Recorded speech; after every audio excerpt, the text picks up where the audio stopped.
Hello, hello, hello, and welcome to the Pottervision podcast. The podcast where every single week, nearly, it's every other week, myself, Lucas Kirkby, had a man you might know, you might not, you probably do. It's Tom Lawrenson. We look at a chapter of the Harry Potter books and we use them as a springboard for a convo.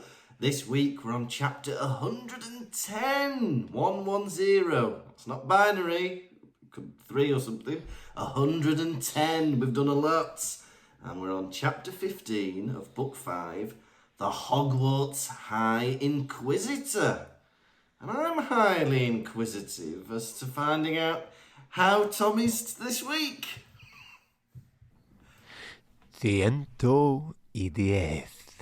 Soy bien. Soy tu amigo. Me llamo Tom Lawrenson. You see, when I say to Spanish people, my name's Tom Lawrenson, they go, got ya. Lawrenson! I was like, yeah, that's the same.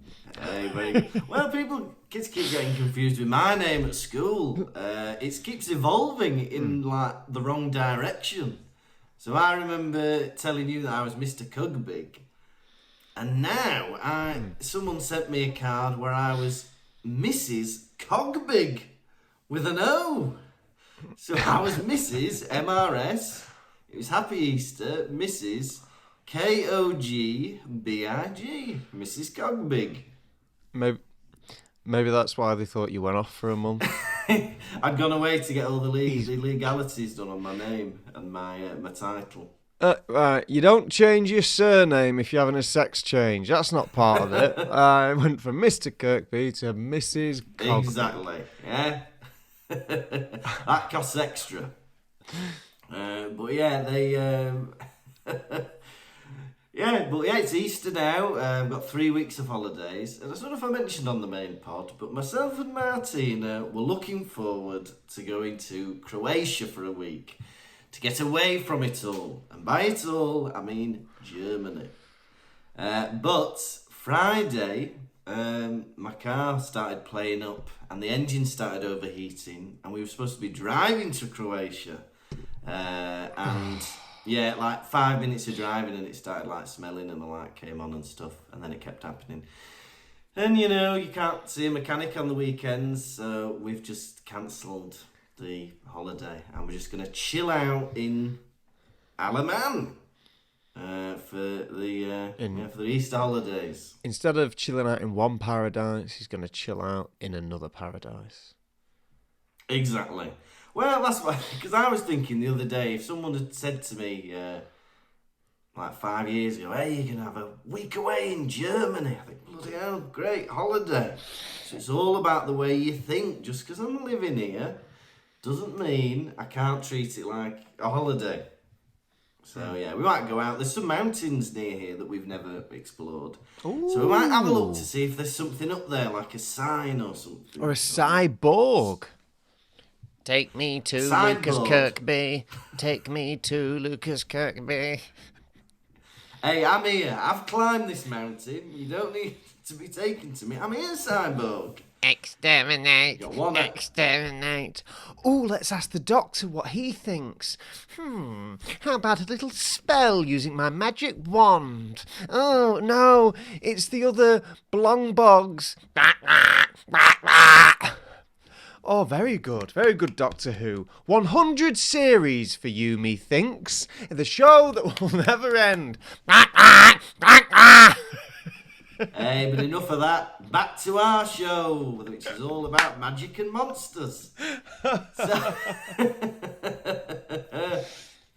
Also, when David Tennant took over Doctor Who, he went like this. I've never watched it, but I've seen this one clip.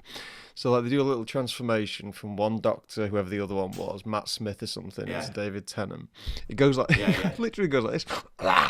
New teeth. Well, that was probably around the same time as Goblet of Fire. Maybe he was just getting all his tongue action into one calendar year. Yeah, he's back as the Doctor for 3 episodes next year. Is it? He's come back. Yeah. David Tennant. And then they're having Ncuti Gatwa as the new one. Who's David famous Tennant. from the programme Sex Education. David Tennant, or as I like to call him, the single lady's dream. Definitely. He can do the lot. Detective, time traveller, murderer's son with a tongue problem. Hey, look at that. Tom's doing a bit of magic with his thumb. That one looks better. Bit of prestidigitation. Ooh. Detatius. Ooh. Digitus. Do you know what? I reckon our listeners, if they had the time and the gumption, they could actually put the whole Pottervision show together based on our quotes that we sometimes do in the pod. I think if you're very clever, you could put the show together and listen to it for free. I'd say. Hey, I was going to ring you to say that we were rich last week. Why? I got excited, right? Because we got an email about a new patron who I'm sure we'll be giving a kiss to later. And it goes, we've got a new... And it doesn't tell you what tier they're on. When you get a notification for a new patron, it doesn't tell you what tier they're on. It tells you how much money they give you every month, right? So I saw this notification and it said, new 60 something patron. I was like, 60? And I was about to ring you up. I'd already had my resignation letter drafted. I thought, bloody hell, 60 something a month extra. He's about to retire on 30 quid extra a month. Well, I looked it up because I wasn't quite sure what NOK was, and it turns out it's Norwegian kroner. So I thought, right, well, that could be valuable. So I type it into a conversion, I put 60 Norwegian kroner, and it equates to £4.50. Yet another baby Harry. Well, still, welcome But aboard. we are very grateful, because that's $2.25 each, and that's like... Welcome aboard, my Norwegian sweets or friend. We are Norwegian, if you please. Yeah, taking a song that's already very problematic and bringing it to Europe. It's like listening to Sleaford Mods. Who's great? Who's told you about the Sleaford mods? How's that coming to your actually. brain? Isn't that mad? He gets his British cultural references from his German wife. Who's top of the pops at the minute, Martina? Oh, it's Justin Bieber again, is it? Very good boy. I wish we'd been told, like, I feel like an old person now. I wish you could see in the future so you'd know, like, who's a safe bet for the next 10 years. Like a reference in, like, pop culture or... Because Justin Bieber's been, like, top of the pops for, like, 10, 15 years now. I think if someone had told me, right, all you have to remember is Justin Bieber. And that will be a current reference until 2027. I'll be like, thank you. And what is the German? What I mean? And what is the German word for basketball? Is it Bieber? It's Bieber. Yeah. Play a bit of Bieber. Because in an interview with Justin Bieber in Germany, they said to him, no, not even in Germany, but someone said, did you know that Bieber is German for basketball? And he didn't understand what they meant. He goes, I don't know what that is. Well, I thought Bieber was German for beaver, the animal. I think I'd know a bit more than you about Germany. Well, I specifically remember because we were doing a little lesson in the school about lengths of animals and how far they can jump. And one of the animals was a beaver, but it was called a Bieber. And I said it should be called Justin Bieber, and the class found it bloody funny. Very good. Wait, how old is this? When you were like 10 or something? No, this was last week. You're peddling Justin Bieber jokes at the ripe old age of 28. Hey, look, any joke I can come up with in the German language is an achievement. That's like, I don't know. You're like the kid who has to face the wall in normal classes. Do you know, because he can't be with the rest of it, so he gets too distracted. Hey, I have to do that teaching. The children have had enough of me. They go, right, turn round, Mr. Kirkby. And I have to turn round and face the wall until I've calmed down. Fair enough. Yeah. Oh, I was going to say something then and I forgot. That's disappointing to the fans, isn't it? Maybe not. Oh, I bet that'd have been funny. Justin. Well, I can teach you a joke. Would you like to hear a German joke? Yeah, go on then. It's the first German joke I ever heard, right? And you can play along with this if you're in Germany, right? So if anyone says hi to you in Germany, right, you can have a bit of fun. Because hi in German means shark. You don't add an Heil Hitler, do you? No, no. Stop. There's more to Germany than that. So, hi means shark in German, right? So if someone says hi to you, you pretend to be scared and you go, oh, where? Like that. It's very funny. Oh. Very good. Very good. I'll tell you what, do you want to hear a Welsh joke? If someone does that for sharks, you get a bit scared. Hi! Oh! Shark! Oh. Okay. It's a shark. It's a shark. Hey, but I'll teach you a Welsh joke. Go on then. Right, it's, what do you call... I know that it's in English, but I've translated it for you. What do you call a bad Italian milkman? Tell me. Torri Batelli. Right, so Torri Batelli sounds Italian, but in Welsh that means breaking bottles. Okay. Can I tell you an English joke? There you go. Go on, let's hear an English joke. Let's have a bit of your culture this time. My culture. Lovely. What happened to Kate Middleton on her wedding night? Oh no, you've told me this. Come on. What happened to Kate Middleton on her wedding night? She was held against her will. Well, that's quite nice. Is it? Well, it's like being held. It's not too rude, is it? Sure. Very good. I was. You're looking. Hey, well. I've also. Go on. You what? Go on. What you say? Well, I don't know if I told this on the main pod, but maybe I did. But I've entered this competition about writing a pilot for a radio sitcom. Yeah, how'd it go? Well, I finished it and I've submitted it, but I won't find out until August. But I'm quite happy with it. The deadline was yesterday, so I kind of sent it the night before last. Martina read it and laughed about 4 times. So that's positive. It's a good sign. That is a good sign. So, yeah, it's a bit of alright. It was all based around Pantoland and getting ready for a panto with a few other bits weaved into it. Very good. Yeah, it's been a good process. I've enjoyed editing it.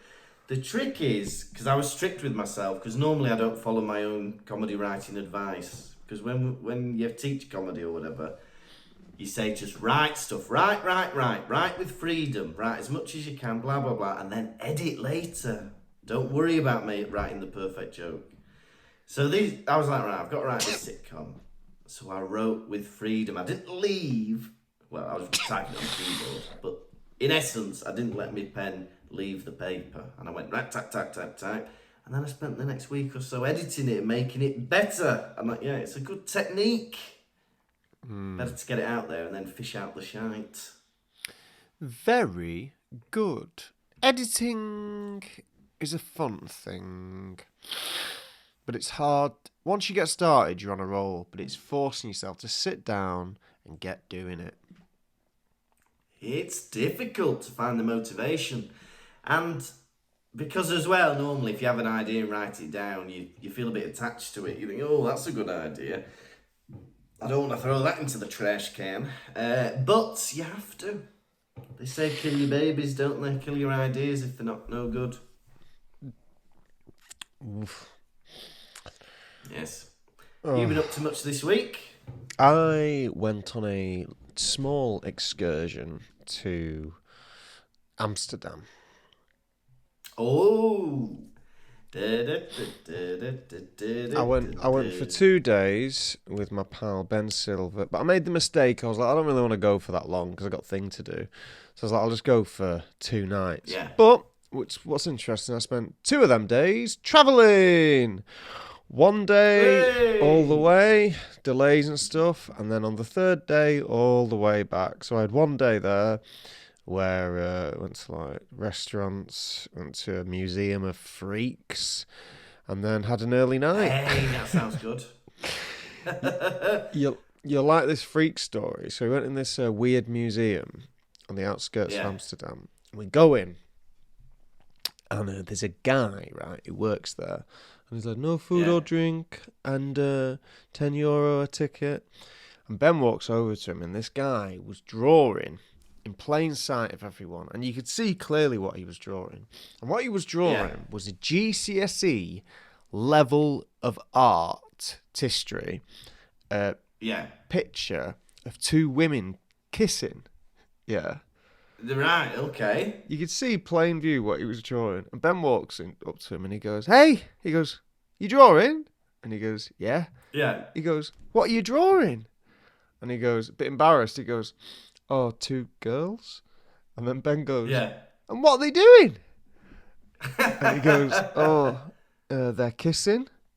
And then Ben goes, well, I love that. Did you know I was coming? You drawing that for me? That's funny.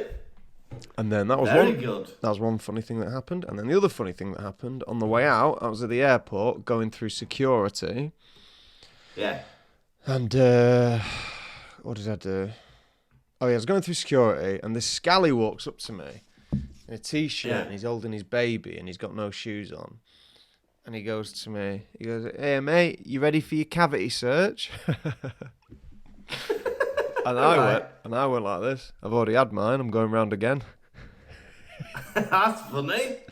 And then got all my clobber back on. I walked past him, and he was telling his girlfriend, but he changed the story a little bit. You know, he'd already changed it. I just walked past and I heard him go, and then he said to me, I've already had one, but I want another one. Hey! You calling it? Come back here. I didn't say that. I said, I've already been once, I'm going round again. Say that to her, say it properly. I've got a reputation to keep. You worry about that, you know, when you tell a joke and then you think, if someone retells it the wrong way, you sound like a right idiot. Yeah. Hey, my mate's got this joke and it's like this. You know, that's bloody terrible, isn't it? Yeah, no, and it is totally. the way you tell it. It's 10% of what you say and 90% of how you say it. You've said that to me since the day I met you, like 10 years ago. Yeah. And it's still true now. What's interesting, I've heard people tell anecdotes, but it's just because, like, words, you know, like you change one word, it can completely change a joke. Yeah, definitely. Or if you don't know someone and you're hearing about something funny they've said, you're like, Yeah. Well, because, like, that's the problem with it, because I'm getting emails in German at work, and then I translate them into Google, then I write my reply, and then I translate them back to German, but I think sometimes there must be words that don't quite come across right. Because I remember I wrote something to somebody, I think my boss sent me an email being like, blah, blah, blah, blah, blah, like, you know, proposing an idea. And I wrote, that's all right, you know, that's all good with me, that sounds good. And it came across just as me going, I'm feeling well. So someone sent me an email being like, I think we should do this for the trip next year, you know, and do this. And I've replied going, I'm feeling good today. Hey, okay, that's me. Yeah, so you tried to say, all sounds good to me, and it's come across as, I'm good, me.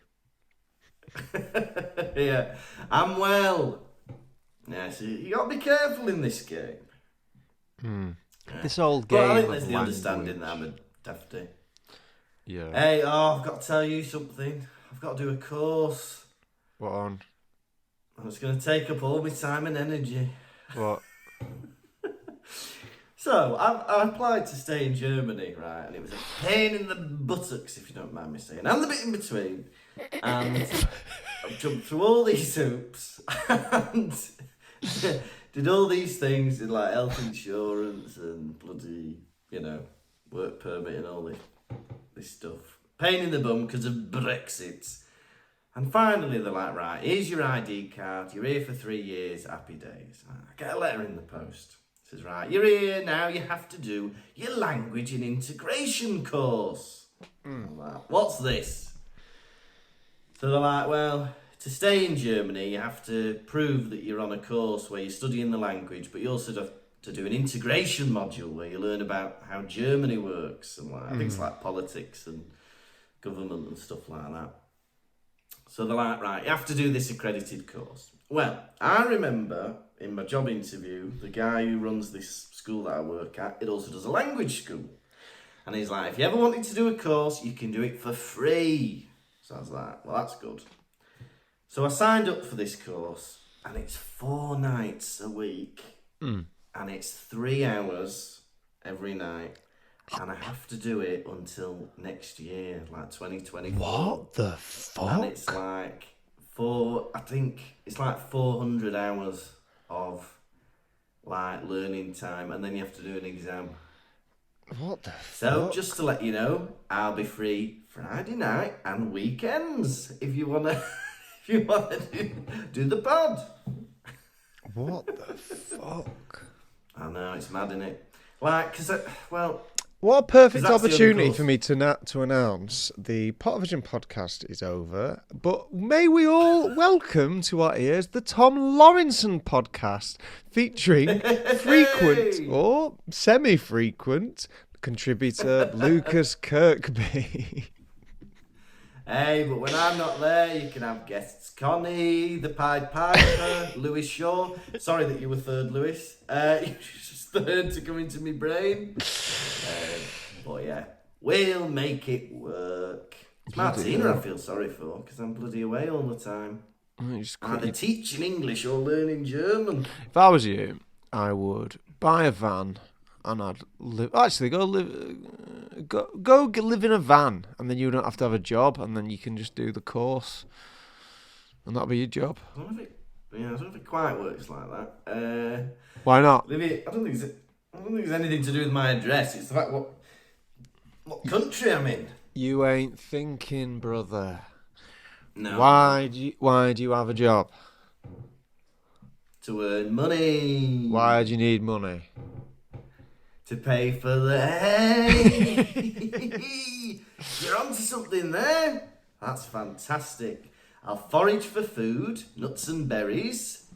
Black Forest Gatto. Come on, they're just lying around the forests. If you walked up to your local German Frankfurter salesman, like the little mouse from Aristocats, with your little plate behind you, looking hungry, I'm sure they'd plant a sausage in your mouth. I think so, yeah. Forget the plate. I am having my mouth agape, ready to receive that lovely Frankfurter. Got any currywurst with that? Come on. We should recreate your stag do. I think so, yeah. Do it all again. Yeah. Oh yeah, let's entertain that idea and then Never do it. not do it. Yeah. Well, we'll just have to wait till someone else gets married, won't we? And then do something similar. Congratulations and celebrations. So, Tom, why are you dressing up your mate from school as German Mr. Bean? Right, it worked for my other friend, and it's going to work for him. I don't like Mr. Bean. You love Mr. Bean. You like Germany, don't you? On the phone to you, trying to get that outfit off you. Can you send that Mr. Bean outfit over, Lucas boy? Don't know what you're on about. You wearing it Monday morning. Is that what you wear to work? Every day, yeah. I'm the lederhosen. It shows that I'm. It's part of my, the rules that I can stay in Germany. I have to wear lederhosen and eat pretzels for breakfast.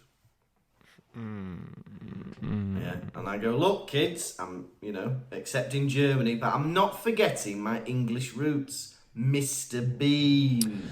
I would like to use this opportunity of being halfway through this podcast, or not even that, quarter of the way through or something, to announce to the listeners that the next Patreon episode, we will be talking about Tom Felton's newly released autobiography.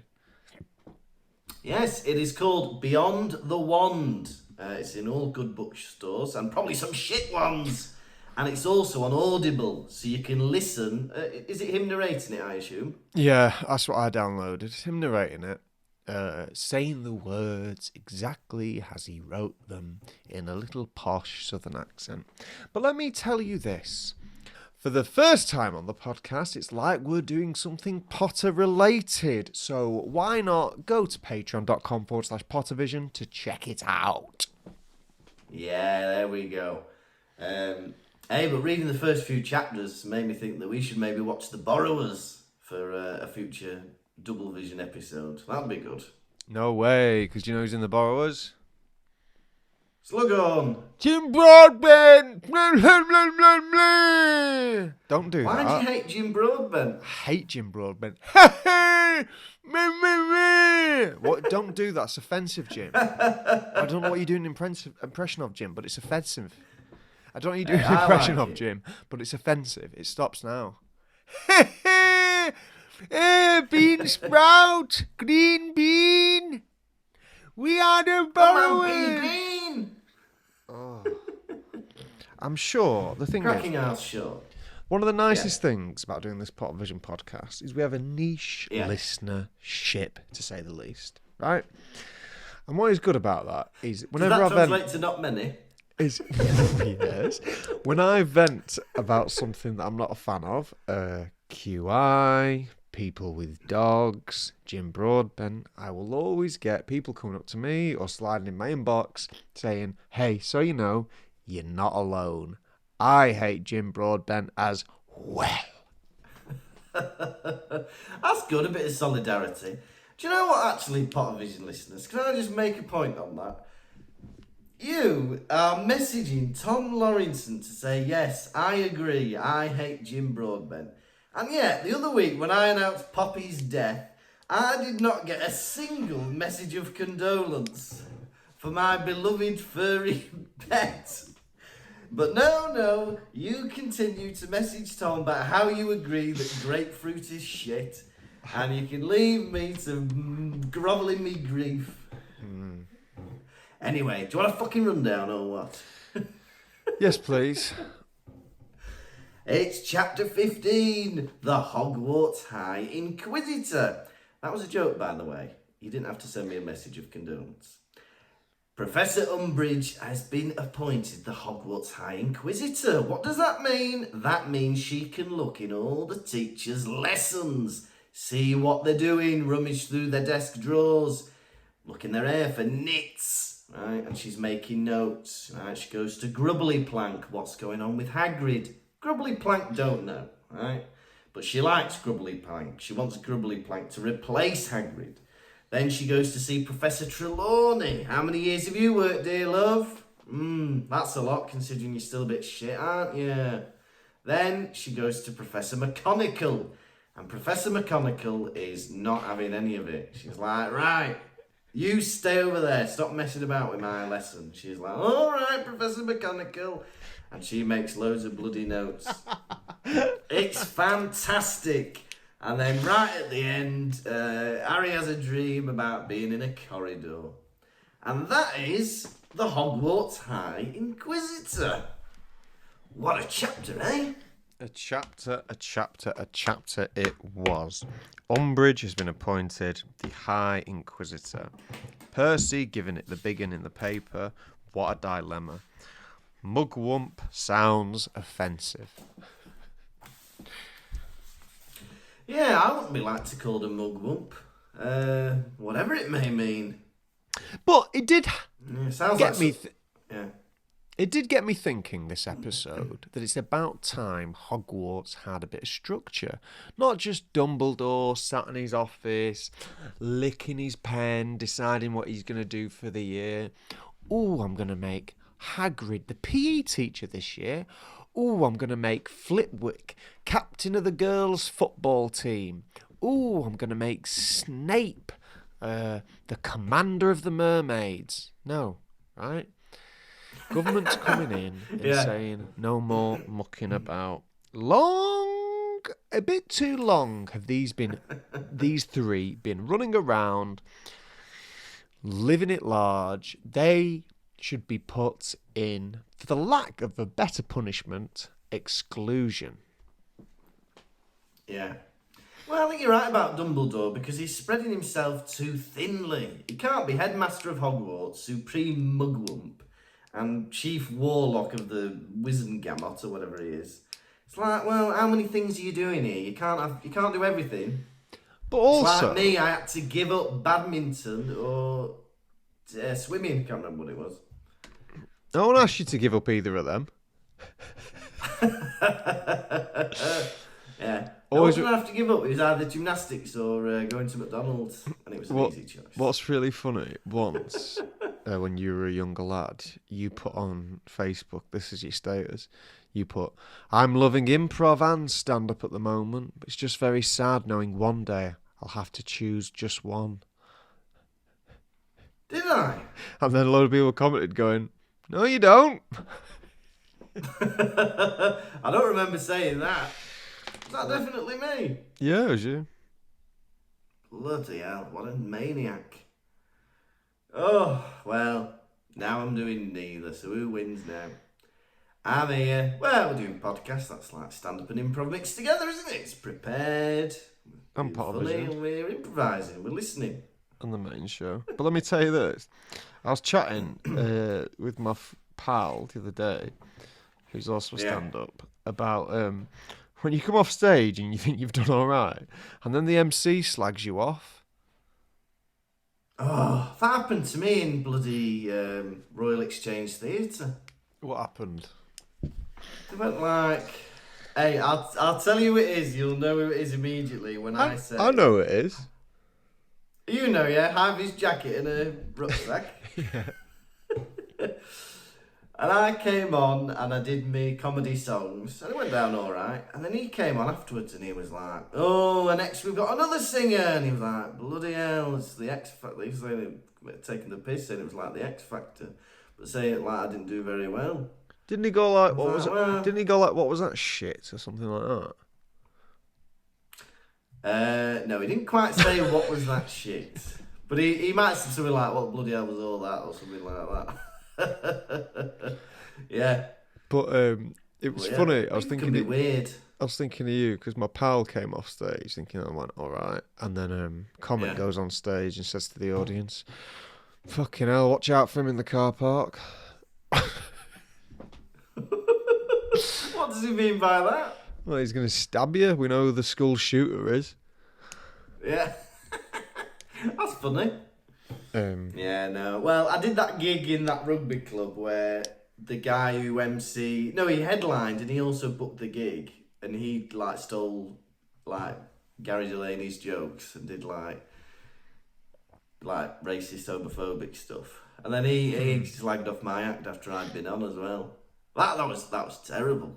But yeah, you don't mind an audience member being a bit of an arse, but I think when it's somebody on stage with you, you're like, well, we're kind of in this together, making this show.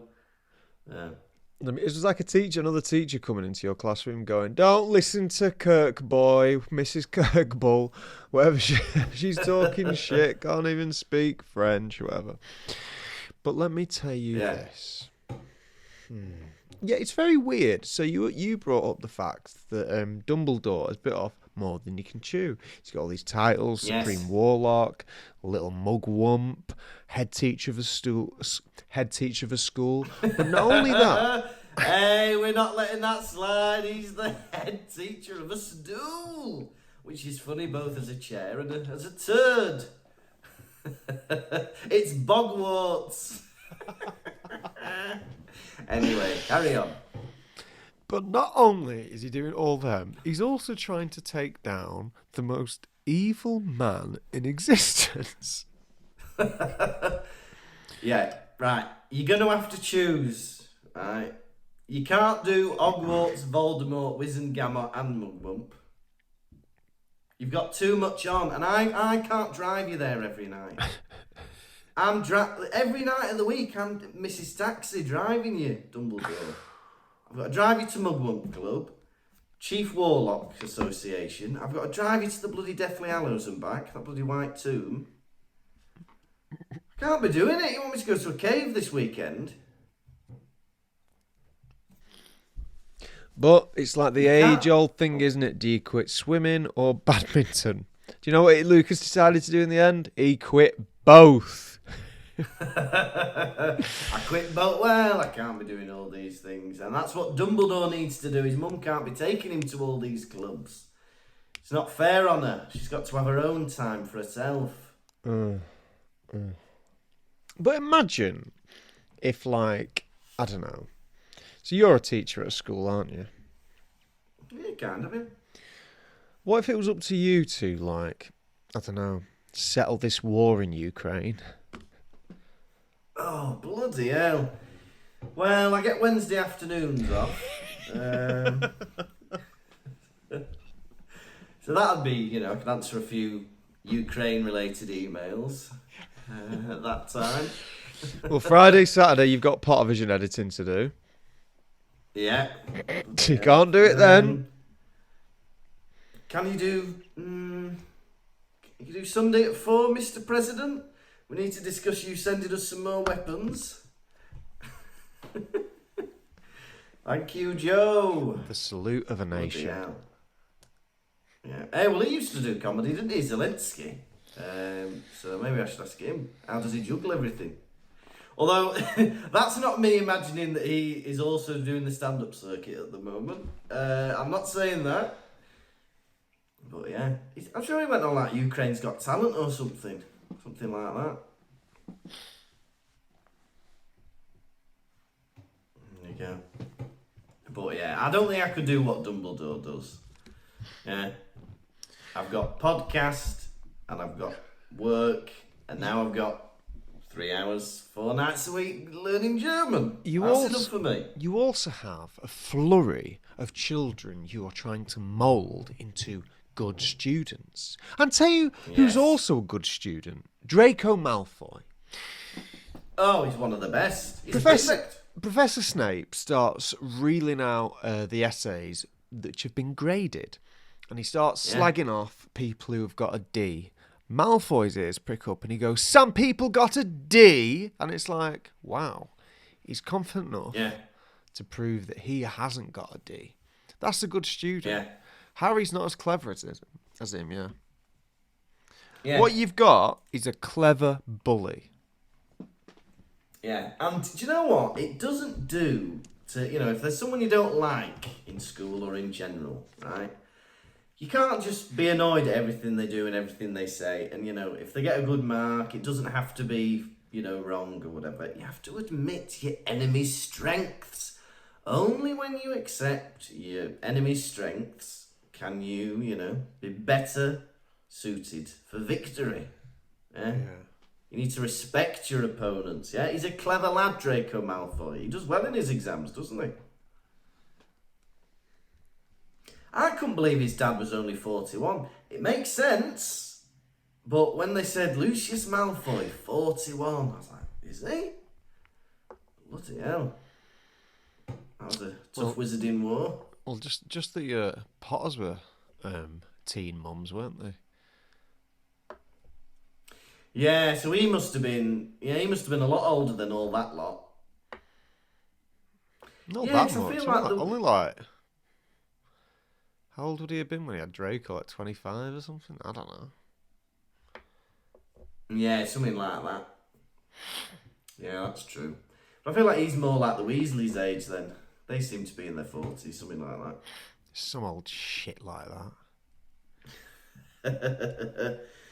Yeah, so Harry does get this... sorry, so I've even printed counter opinions. Oh yeah, ignore me. He gets a bad grade in school, and can I say as a teacher, there's nothing worse than marking a bad test. Right? I've been marking maths tests this week, and when there's a bad one, you're like, writing crosses, writing what the answer should have been, giving a bad grade. You think, oh dear. Oh, is it, why is it work? Is that work? A bad paper? Bad grade. No, it's a bad grade, but like, is that work? Like when someone's done it all wrong, you're like, oh, I've got to write loads now. No, not because I have to write loads. It is more work. You have to like cross it and then write the right answer instead of being like tick tick tick tick tick. But then you just it's like giving somebody bad news, and you're like, and if there's a kid that's it's a kid that's like a bit emotional, I'll be like, oh no, I can't. I'm not looking forward to giving them the fact that they've not done very well. But what can I do? But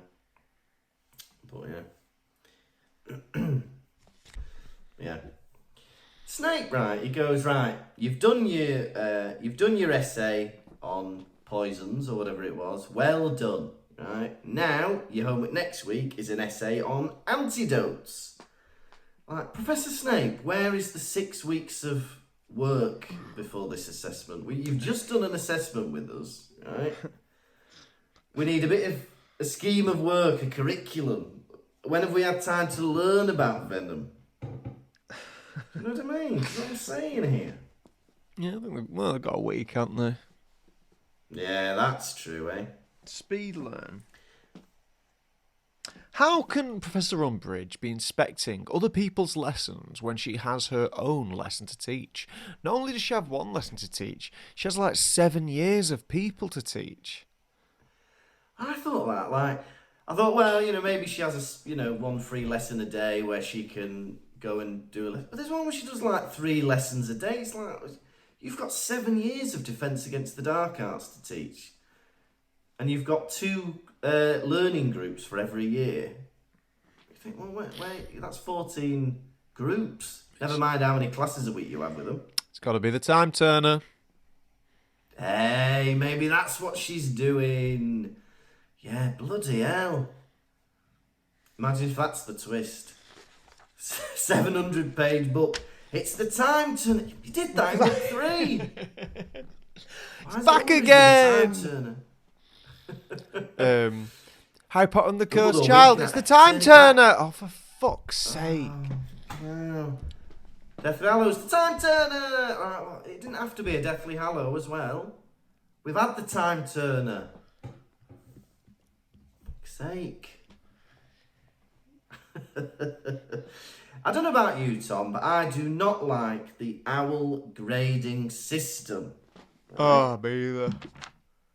There are 5 grades you can get. Right, outstanding, which is all right. Exceeds expectations, which again is all right.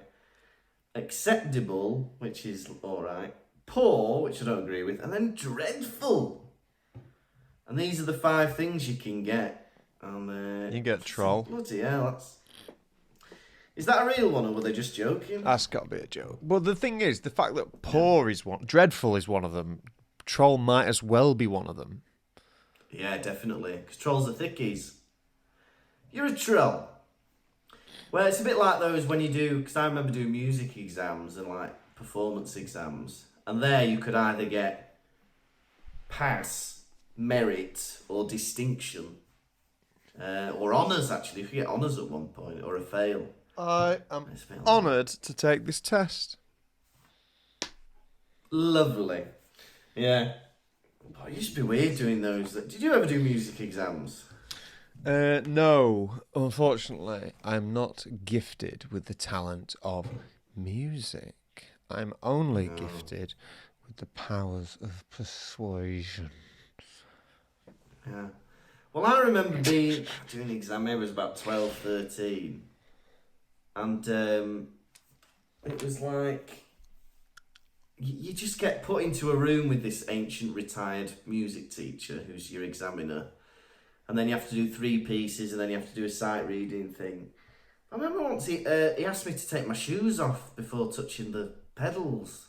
Mm-hmm. And I tried to make a joke saying, I didn't know I was going on a bouncy castle. Yeah. And he did not find that very funny at all. It put a bit of a sour mood onto the exam, if you don't mind me saying. But I thought it was very odd. He didn't want me to touch the pedals with my feet, with my shoes on. Either that, or he wanted a bigger whiff of your feet. What do you think to that? Well, he did lift them up and shove them up his nostrils. So maybe, I forgot about that. Inconclusive. That could have been something else. Yeah. Well, there's no way of knowing. There's no way of knowing. Well, because we used to do drama exams, and then there was... I don't know if I've told you this before, but there was a guy, so we were in a drama group. So most of the people who were doing the exams were people from the drama group. But because it was an official examination centre, like independent candidates could come in and do an exam. Mm. And there was a guy once who came in to do an acting exam, and you had to do one piece of Shakespeare, one piece from acting from the 1800s, and then something modern, right? But he decided that he wanted to do everything in the style of John Cleese from Fawlty Towers. Right. So he did his Shakespeare speech as John Cleese, and he had the suit, the Basil Fawlty suit on. He did the modern piece as John Cleese and did the 18th century bit. Now, I know this because you're not allowed in the exam when someone else is doing an exam. But we were in the room next door where everyone was waiting to go in for the exam, and he was waiting there dressed as Basil Fawlty. And then he'd go off and we'd be like, right, good luck. And he'd go into doing this exam. And next minute, we would hear shouting, we would hear banging and crashing. And apparently the examiner said he'd thrown chairs around the room.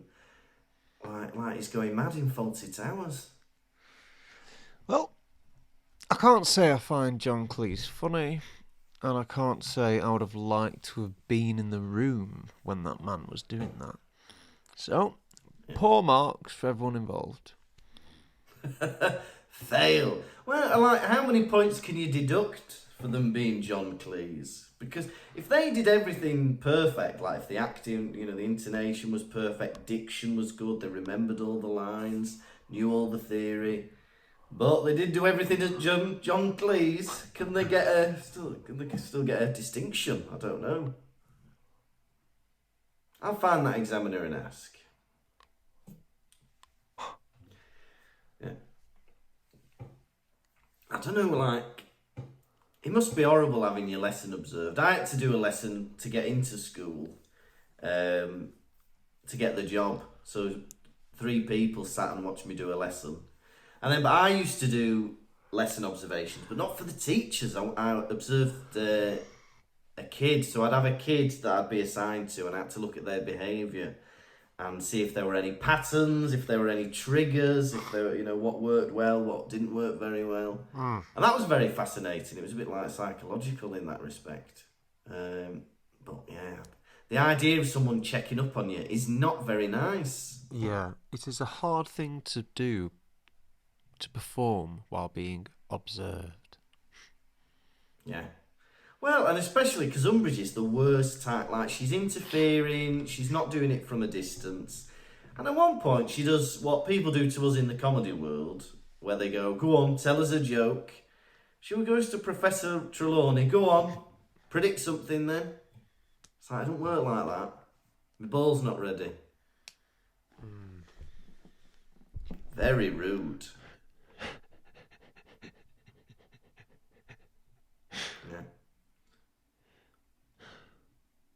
Yeah, I don't think I'd cope if Professor Umbridge came into my lesson. I'd throw my marker up and a bit of chalk at the floor, and I'd go, I'm not doing it then. I refuse. The ministry says. The ministry can take a hike, right? I like to do my lessons in private. Do you reckon? And then it's yeah. Do you reckon the Hogwarts teachers let out their houses on Airbnb for the rest of the year while they're not there? They're missing a trick if they're not. That's waiting to be... Well, I don't think a lot of them have their own houses. I know Snape does, we found that out. But, why would you need... you've got Hogwarts and you're there most of the year. Why would you not just stay there? Because it's a bit magic, innit? You can have as much room as you want. The dating world. You can't be bringing one-night stands to Hogwarts, can you? Peeves coming in, looking at you. Oh! Hey, do you want to come back to my place? You will need a CRB certificate to get in. Right. Tonight was going really well, but until you said that... Then you went and said that. Yeah, then you went and spoiled it all by saying CRB certificate. Saying something stupid like CRB. Another little... Yeah, that's true. This is another little bickering chapter. Yeah, they like arguing, don't they? Yeah. McGonagall screaming at Umbridge. Yeah. A big tick for Professor Grubbly Prank. What a chapter. We've talked about Grubbly Plank, and I think she's great. She knows what she's doing. She teaches good stuff, and she's on the bloody ball. And you know, I do feel sorry for Hagrid. Don't get me wrong, and he can still stay on as gameskeeper and keeper of the keys, right? But he shouldn't be teaching, right? Grubbly Plank seems to be doing pretty well. Oh. Harry, so then we get Umbridge's own lesson.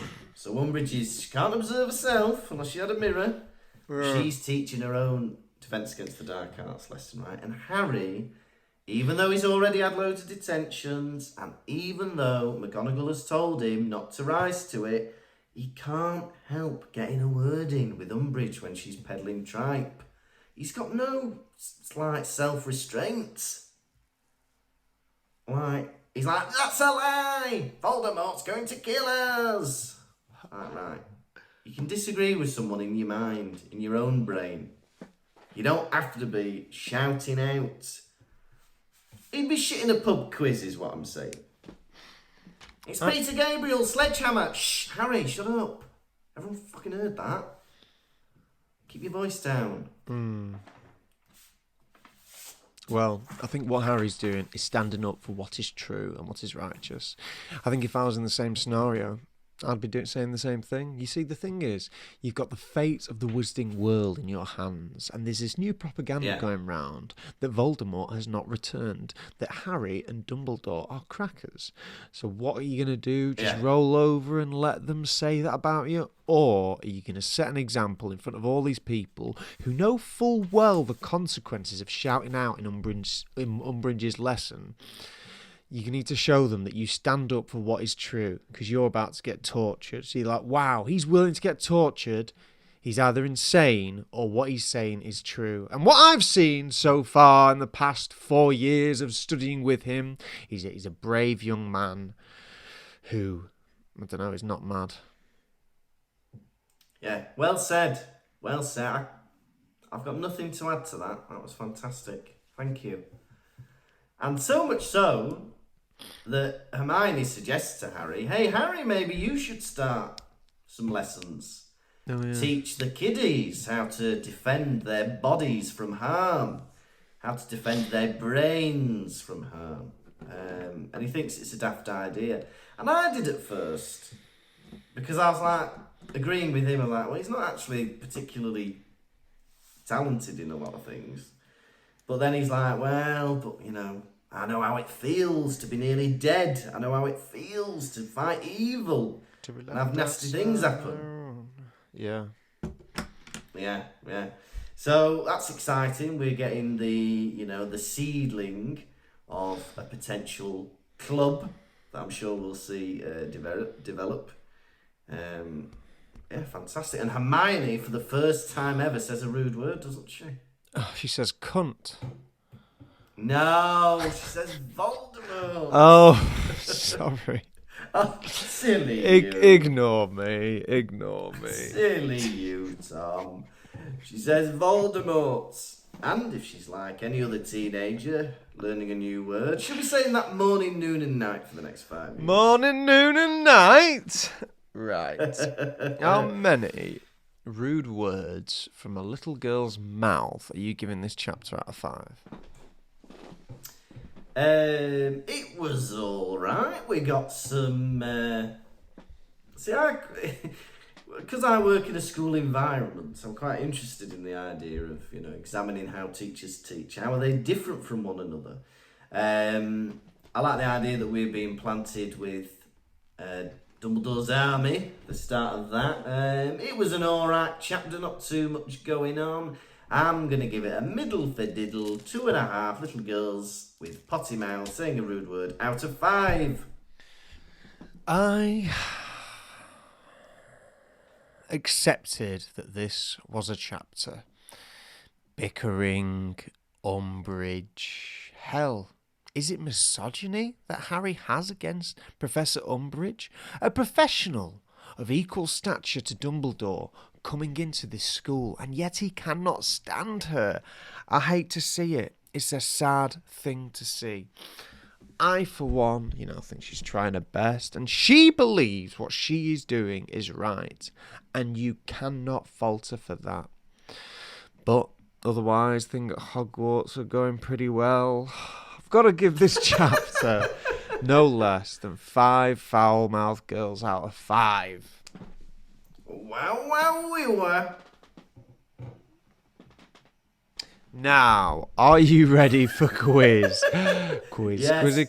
quiz, crew. Gonna ask you some questions. How well will you do? Quiz, quiz. Gonna ask you about Harry Potter, Lucas. How well will you be? Hey, wasn't it nice hearing it sung properly? Yes, I'm ready. Question 1. How old is Lucius Malfoy? 41. Correct.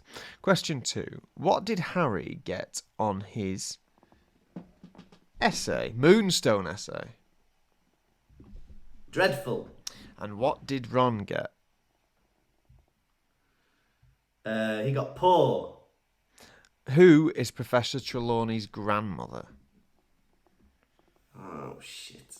No, this was going well. Professor Trelawney's grandmother, I don't know. She is Winifred Trelawney. No, think Rodney. Her name was Cassandra. Question 5. What is the last word of the chapter? I'm sure I've been asked 5 questions already. No, that was 4. Question 5. What is the last word of the chapter? Sleep. Again. You always think it's sleep. You think every chapter ends with Harry then goes to sleep. Because he always does. There are so many chapters where he goes to sleep at the end. So if I don't know, that's my guess.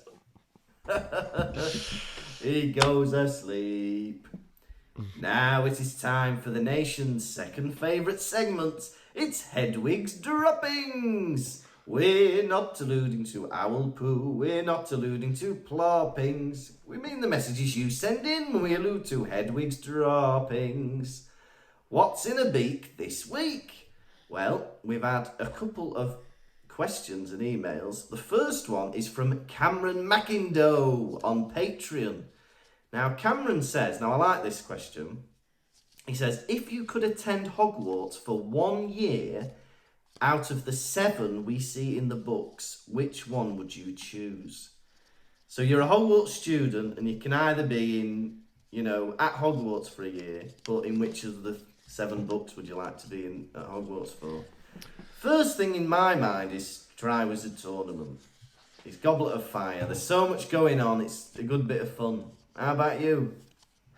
The thing is that Triwizard Tournament, the only villain is trying to kill Harry. Right? He's not trying to kill anyone else. There's no other deaths. You know what I mean? And you can go to Hogsmeade if you want. But then again, the whole... is there no Quidditch as well? Yeah, Triwizard Tournament. Yeah, come on, no Quidditch, lots of fun. Hogsmeade. That's our answer. Yeah, I think everything else comes a lot lower. Yeah, so thank you very much, Cameron. We've had another message, and I'm hoping I pronounced this right. We've had a message from Margaret Rune Simonadotir, and I'm so sorry, Margaret. I've probably said that wrong. Margaret says, I'm very sad to say that I only discovered your podcast a week ago, But I've been listening to you back to back every day since then, and I'm trying my best to catch up before you finish the series. I've read the books and listened to the audiobooks a million times since I was a child, but you keep bringing up thoughts and points of views I've never thought about, and you make me laugh so much. Anyway, I really love your podcast. I've even been asked what's so funny while I'm at work, because I didn't realise I was laughing out loud while sitting at my desk. Can't wait to catch up to where you are today and hear more about your mould problem and school trips to France. All the best from Iceland and Sweden. Hey, we've got a Nordic fan. Iceland. Sweden. Iceland and Sweden. Yeah. Thank you so much. I'm going to try it one more time. Margaret Rune Simonadottir. Thank you. And we've had an email from Amos Diggory. Oh. So someone's filled in the form on the website, and it's amosdiggory@hotmail.com, which I'm sad to find out because I tried replying and it didn't go anywhere. I got an error message. But Amos has sent us a message on the website, and it says, "Hi Pottervision boys, it's me, Amos Diggory. Stop taking the piss out of me and talk about some good stuff. Thanks, Amos." No. Amos, you should have emailed us back when we were doing the book you were in. It's been and gone. We've taken My a lot of piss out boy! of you. My boy! Yeah? Do you like that, Amos? You keep complaining, we'll keep doing it. Alright? So thank you very much, Amos Diggory. I was going to tell people to get in touch with him, but the email doesn't work, unfortunately. Never mind. Right, Tom, we've got a load of new patrons. How many would you like to do today? How many have we got? We've got 10. That is mental. How do you let this happen? Why are you telling me off? People are supporting us, 10. including with 60 kroners. 1 second. Right. You ready? He's Googling 90s movies. I am not doing that. Hey, you've not done Moana. What are you talking about? Right. You are late for the dentist. Okay, you ready? Give me a name. Okay, the first one, they've sent us an email and they're a brand new baby Hermione. It's Cameron Mackindo. Cameron Mackindo. Cameron Mackindo. You got 6 syllables, baby. What's half of 6? 3. You are playing a board game called Jumanji. Oh, 80s. You roll at the dice, and all of a sudden, some monkeys come out of the board game. These monkeys start scratching at your face. It hurts. Ow! Blood runs down your face. I hear the commotion. I run into the room. I grab these monkeys and I hit them against the wall until they stop moving. I lift you up. Mwah, mwah, mwah, mwah, mwah. But unfortunately, I am the huntsman from Jumanji, and I hold a gun up to your face. Your parents come in and save you. Bloody hell. And I've just had a look, and it was 1995. That's Jumanji. So thank you very much, Cameron Mackindo. Next up, we've got a baby Harry, and it's Rory King. Rory King. You are in the swinging 60s, and you are in bed shagging a woman. Unfortunately, all of a sudden, somebody steals your mojo. You're in bed, and you've lost your mojo. For Dr. Evil has gone back in time and sucked it out of you. Now, I am Mini-Me. You are confronted with me in the corridors of Dr. Evil's spaceship on the moon. We have a bit of a fight, but you're a bit enamoured with me. I bite you on the hand, the knee, I kick you in the nuts, but we resolve the whole issue. I give you some kisses on the face. Mwah, mwah, mwah, mwah, mwah, mwah, mwah. There you go, Rory King. We've also got another baby Harry, and it's Joseph Williams. Joseph Williams, I find out you are my estranged son or something. I take you into my New York apartment and I start looking after you. Yeah. Right? Gets to a point where I'm like, yeah, go to the toilet and you can't wipe your own ass. I'm having to help you with it. We go for McDonald's, but we get there at 11 and McDonald's breakfast is closed. I am Big Daddy. Oh no, I thought this was Elf. It's Big Daddy, isn't it? I am Big Daddy. It's because you're so upset that you're not getting any McDonald's. I hold you in the air and mwah, mwah, mwah, mwah, mwah, mwah, mwah. Oh, I thought I had it. I was like, right, adopted son, New York apartment. It's got to be Elf. So thank you very much, Joseph Williams. We've got another baby Harry, and it's Olivia Fogarty. Olivia Fogarty, you are a baby in Paris. Unfortunately, you're a monster, so your parents drop you off at Notre Dame. They take one look at you and put you right up in the ceiling with all the gargoyles.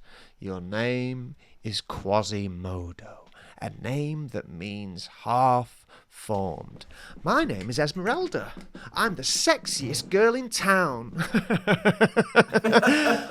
Unfortunately, the mayor of France wants to both kill me and shag me. I don't know which one he wants to do first.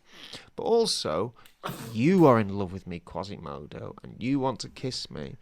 But I am like, no. Because I am Esmeralda and everyone wants a piece of me. But there's a bit of commotion. I take pity on you and you are declared upside down day's prettiest boy and mwah, mwah, mwah, mwah, mwah, mwah, mwah. There you go, Olivia. We've got another baby Harry here and it's Jack Bartlett. Jack Bartlett. You go on holiday to a mysterious island, Jack Bartlett. On this island, you are with your sister and two people who aren't your parents. Richard Attenborough is there, and he's got a surprise for you. He says, look up into the sky. That's right, dinosaurs. I am a dinosaur. I'm a pterodactyl. Stop it. I swoop down, bite your leg, and throw you into the air. Everyone is screaming because they think I'm about to eat you. But I've been genetically modified to not do that. And instead, mwah, mwah, mwah, mwah, mwah, mwah, mwah, I return you to safety with just a few scratches. There you go, Jack. We've got another baby Harry, and it's Leslie 089. That's lovely. Leslie 089. You are a baby in Africa, and you are trying to solve a mystery to do with animals. You are in the back of a fake hippopotamus spying on someone, but unfortunately the hippopotamus air conditioning breaks and you get too hot. You crawl out and a load of tourists think the hippopotamus is giving birth, but no, it's you coming out.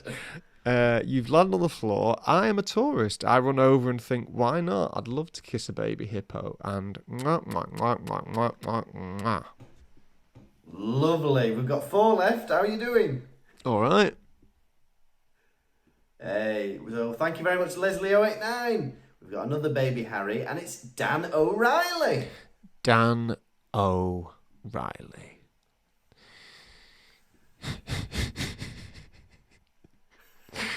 Dan O'Reilly. Come on, we can do this. Think. Here we go. Dan O'Reilly. You are a sailor, and you have sailed to the new world to find gold or maize. I am Pocahontas, and I've fallen in love with you. I take you into the forest, and I take you to meet Mother Willow, who is a tree. Mother Willow does not like you, and she begins to eat you. But she eats you legs first. It is the saddest thing in the world, because I had just fallen in love with you. But I think might as well get my first kiss before he dies, and Here you go. Thank you very much, Dan. And we've got another baby Harry, and it's Jordan Lee. Jordan Lee. I am an explorer, and I have sailed to a far-off land where I have heard rumour of a giant monkey. You are a giant gorilla. Me and my sailor pals take you back to New York, where we put you in chains and put you out as a freak show. Don't worry, I say to everyone, those chains can hold him. Unfortunately, you are too strong for the chains. You rip them away, you steal a blonde woman, and you start climbing the Empire State Building. I am in a plane now, and I start shooting you down. Dugga, dugga, dugga, dugga, dugga, dugga, dugga, dugga. You try and bat me away, but I don't let it happen. I keep shooting you in the head. You fall, you die, and I think, what have I done? It was me who caused all this. I jump on top of you and... Lovely. Thank you so much, Jordan Lee. Now, our penultimate patron is another baby Harry, and it's Sean Bean. Sean Bean. You were my friend at some point. And I have a wife who is sleeping with her brother. You have come all the way to Westeros to be my first-hand man. But unfortunately, I die in a hunting accident. I think I might have been killed. You think you have the right to the throne. Unfortunately, they cut off your head and stick it on a pike. We meet in heaven. Lovely. Thank you very much, Sean Bean. And our final new Patreon, our 10th, what a marathon of stories, is baby Harry, and it's Emma Bradford. Emma Bradford. You are a street rat. Thank you so much, Emma, for joining the Patreon. We are grateful. You steal a loaf of bread to feed a monkey. You give yours to some homeless children. Monkey eats his, has a few bites and gives it to the homeless children. Bit dirty, don't eat monkey bread. You fall in love with a princess. Jafar tries to kill you. Who am I? I think you're Iago. You're the Iago or Sultan. I am the Cave of Wonders. What does he say? How do you know you're worthy? Touch nothing but the lamp. The lamp! The lamp! You pass me the lamp. I am now Jafar. And I go, and here's your reward. I try to slice you. Your monkey steals the lamp. You wish your way out of there. I, Jafar, think, what have I done? And instead of being against you and trying to kill you, I hold you in my arms and... There you go. Thank you so much, Emma. Thank you so much to all our new patrons. And thank you to all of our old patrons with wrinkly hands. You are, committed to supporting us, and we're very grateful for that. As Tom said, next week we're going to have a Tom Felton episode where we'll have read some of his book, maybe all of his book, his autobiography. So catch that. And we've just recently done another Wallace and Gromit by popular demand. People liked The Wrong Trousers, so we did A Close Shave and talked about Sean and Preston. We're finalising our Edinburgh details at the minute. Are they available at the minute? Has that been announced? No, nothing's been done. No, not yet. So, so we'll let you know. One of the teams done that. One of our team will be on that. Me or Tom. Yeah, so once that's all finalised, we'll let you know. But we're definitely going to be at Edinburgh this year for the whole run. So it'd be lovely to see some of you in Edinburgh. But yeah, otherwise, in a fortnight, next episode. We're on episode 111, and it's chapter 16 of book 5, Order of the Phoenix, In the Hog's Head. You have been, well, without the Pied Piper, Tom Lawrenson. And you have exceeded expectations, Lucas Kirkby. Oh, that'd have been good if we'd have planned that beforehand. Goodbye!